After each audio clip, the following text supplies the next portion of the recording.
In this lesson, I'm going to be going over how to plan for your classes. Now, most undergraduate finance degrees are going to take you 4 years to complete. So that means you're taking classes in the fall and you're taking classes in the spring, and you should be completed by 4 years. Now, if you fail a class, it might take you 5 years. Now, if you take classes then in the summer or more classes than recommended, you might graduate a little early, maybe a little less than 4 years. Okay.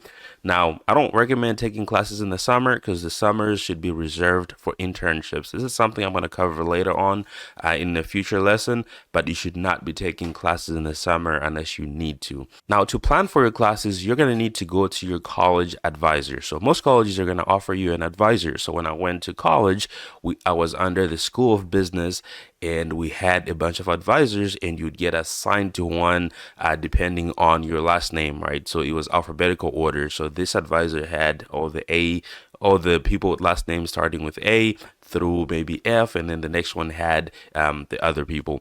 So you're going to go to your college advisor, and you are going to ask for all the classes you need to graduate on time. Okay, ask for all of the graduations. Sometimes they'll even help you make a graduation plan, a plan to complete all the classes.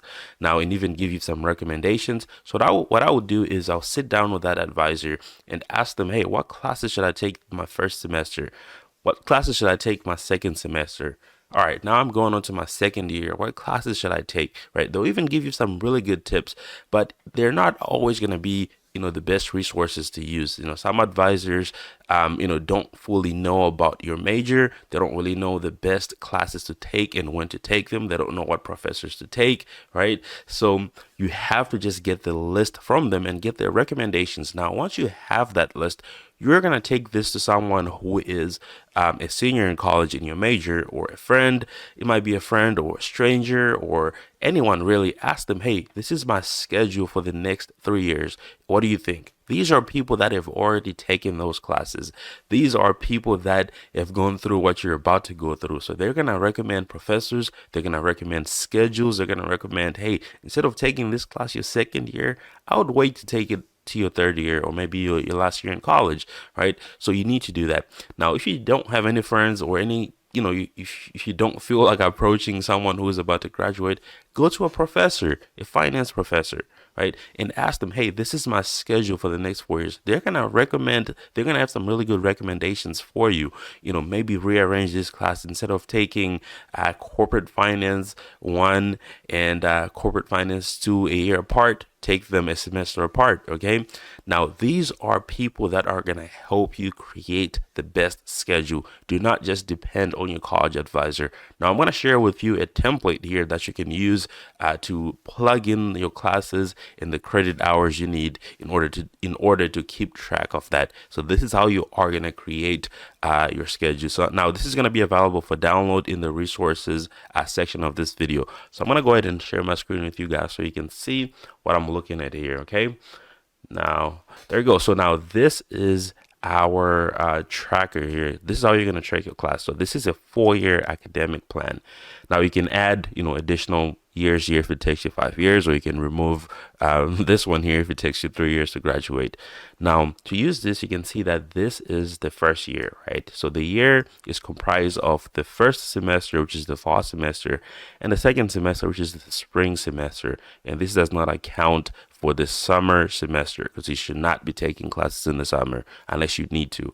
Now here it's going to be the class names, so you can put the class names in here, whether it's corporate finance, we just call it finance, something like that. Okay, you can type in the class name and you can type in the credit hours. Most classes are going to be 3 credit hours. Okay, now let's say you have another class 3 hours. This is going to calculate your hours on the bottom here, right? Most universities require 5 classes are going to be maybe 15 hours, and if there's a class that has maybe 4 credit hours, then you might have a little more hours, right? So this is what you're going to use to plan for your 4-year academic plan. Okay, now you're going to add all the classes you need to take here, right? So once you have all those classes, you're going to add all these credit hours to see if they match the credit hours you need to graduate on time.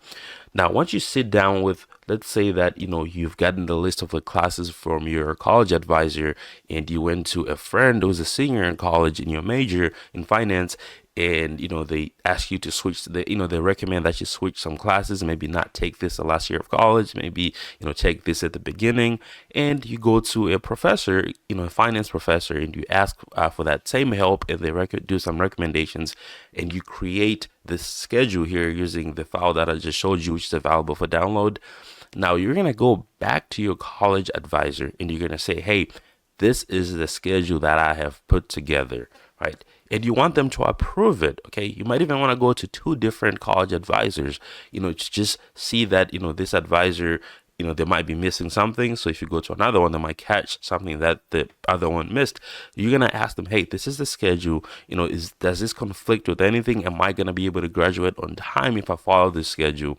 Now, most of the time, they're going to be like, yeah, it looks like all the classes are here that are required. Yeah, looks good. And there you go. Now, this is going to help you in so many ways. There are so many people that thought they were about to graduate and they realized that they missed taking a class that's required for graduation. This actually happened to me when I was in college. I was, getting ready to graduate. I started working actually a few months before I graduated from college. So I was working and then also taking classes.